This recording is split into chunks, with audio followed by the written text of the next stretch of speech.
Hello everyone, કેમ છો? તો ગુડ મોર્નિંગ. તો સ્વાગત છે તમારું આજના મારા નવા બ્લોગમાં. તો આજે વાગી ગયા છે 11 ને આજે આપણી સવારી પાછી ઉપડી ગઈ છે લુણાવાડા તરફ. જો હવે મને છે ને ગળામાં થોડું થોડું સારું લાગે છે. દવાઓનો કોર્સ પૂરો થઈ ગયો આપણો અને એક જ વાર હળદર મીઠાના ગળગળા કરે છે પણ સારું લાગે છે એટલે બંધ કરી દીધું. પણ આજે આપણે છે ને લુણાવાડા જવાનું છે. એક વસ્તુ પણ લેવાની છે અને આપણે એક પ્રમોશનનું શૂટ પણ છે. તો બંને કામ એક સાથે થઈ જાય એટલા માટે આપણે ફટાફટ નીકળી જવાનું છે. હવે કેટલા 1 વાગ્યાનો ટાઈમ આપ્યો છે એટલે આપણે 12 સાડા 12 જેવું ઘરેથી નીકળી જઈશું. તો હું તમને મળું થોડી વારમાં. આજે છે ને હું આવી ગઈ હતી નરનારાયણ સ્ટુડિયો લુણાવાડામાં. ત્યાં છે ને બેબીની ફોટોગ્રાફી થાય છે તો ત્યાં હું વિઝિટ કરવા આવી હતી અને તમને પણ બતાવું કે અહીંયા કેવા ફોટોઝ હોય છે અને કેવી થીમ પર બધું થતું હોય છે. અને જન્માષ્ટમી પણ નજીક આવી રહી છે તો તમે પણ જોજો એકવાર. અને આપણા બાળપણ તો છે ને આપણે જોયા નથી ક્યારે, આપણા વખતે આવું કોઈ શૂટ પણ નહોતું થતું.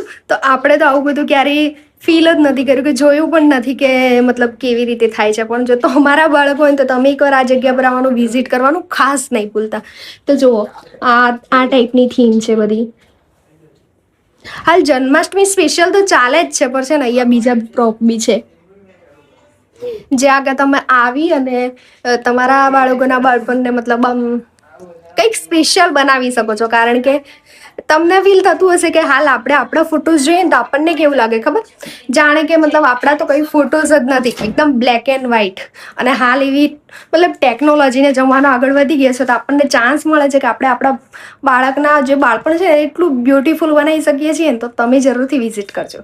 તો ગાઈસ ફાઇનલી અમે ઘરે આવી ગયા છે ને વાગી ગયા છે 4 ને હવે જમવા બેસીએ છીએ. સવારમાં છે અમે સમોસા છે ને પેક કરાવીને લાયા હતા અને સાથે ઘરે જ ખીચડી બનાવી હતી.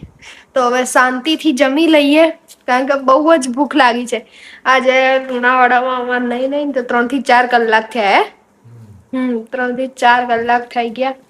અને પાછું બીજું બધું મારે એક વસ્તુ લેવાની હતી એ લીધી ને પાછી એમાં ડિફોલ્ટ લાગ્યો તો અમે પાછી રિટર્ન કરી. તો એમાં થોડી વધારે વાર લાગી ગઈ. તો હવે ખાઈ રહ્યા. કેવી ભૂખ લાગી છે વૈભવ? જોરદાર. વૈભવ તો ઊંચું એ નહીં જોતો, એને તો બહુ જ ભૂખ લાગી હતી. તો ચલો હવે અમે જમી લઈએ અને તમે ચેનલને સબસ્ક્રાઇબ ના કરી હોય તો સબસ્ક્રાઇબ કરી દેજો.